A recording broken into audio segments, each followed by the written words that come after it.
When I was 8, I lived in Kenner, Louisiana. My mom woke up to an urgent message from the mayor saying that a hurricane was going to hit and that we needed to evacuate as soon as possible. We ran from it and eventually made it to Northwest Arkansas, where we had family.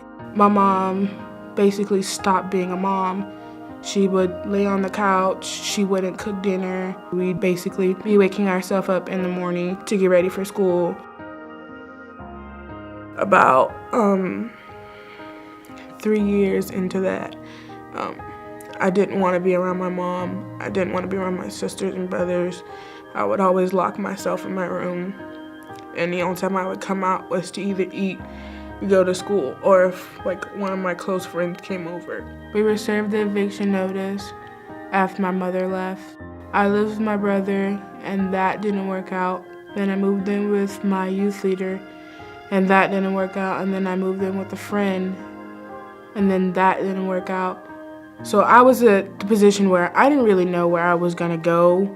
I didn't really know who was gonna be next. And if it meant I was gonna be sleeping outside to finish high school, I was gonna sleep outside to finish high school.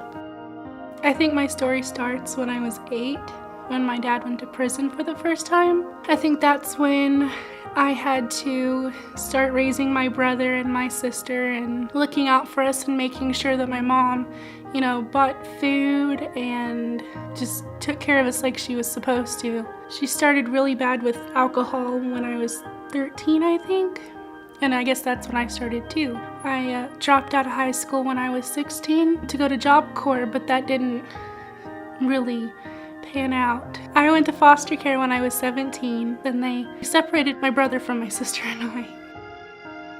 The day before I turned 18, I got introduced to a place called Saving Grace. A little part of me felt free, but then my mom came up and, she was bawling, and I fell for it.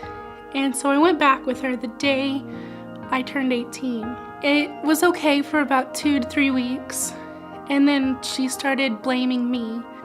When I turned 19, I woke up one day and I was like, what am I doing? When I was 16, I was taken out of my home, leaving me without any real stable support system. I went to college and I found some temporary mentors along the way, but around my sophomore year I hit rock bottom, and that's when I moved into Saving Grace. The day that I moved into Saving Grace, I met 2 of my 3 mentors, and they tell me now that they didn't understand why I was there, that I was too put together and I wasn't as upset as they thought I should be. But it didn't take too long before they realized just how broken I was. I didn't know how to trust anybody and I didn't want to let them in. I pushed one of them away for a very good solid year before she broke her way through my walls.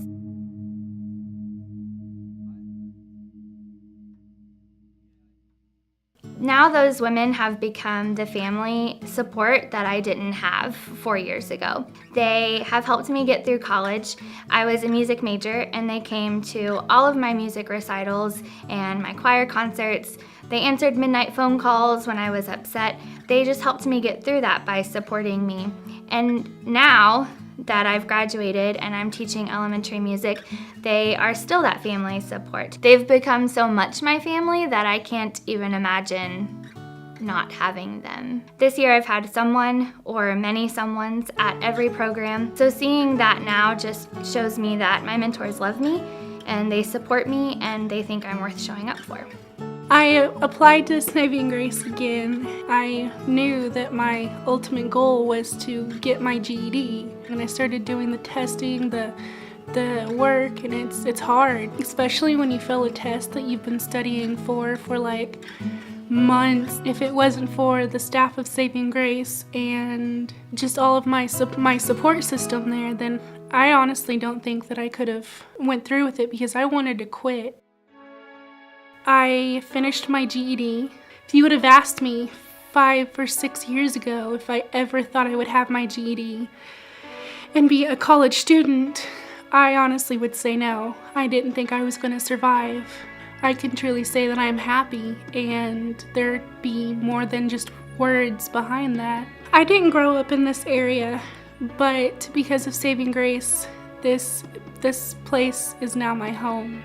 I now have a support group. I have a family a healthy family that I never thought I would have. I now have 4 amazing mentors, some wonderful supporters behind me. Even if I'm having like a rough day and I get like a little sweet message from one of the ladies in my mailbox, or someone, as I walk in the door, someone's like, "Hey, you want a hug?" And like I get a hug. It just means so much to me.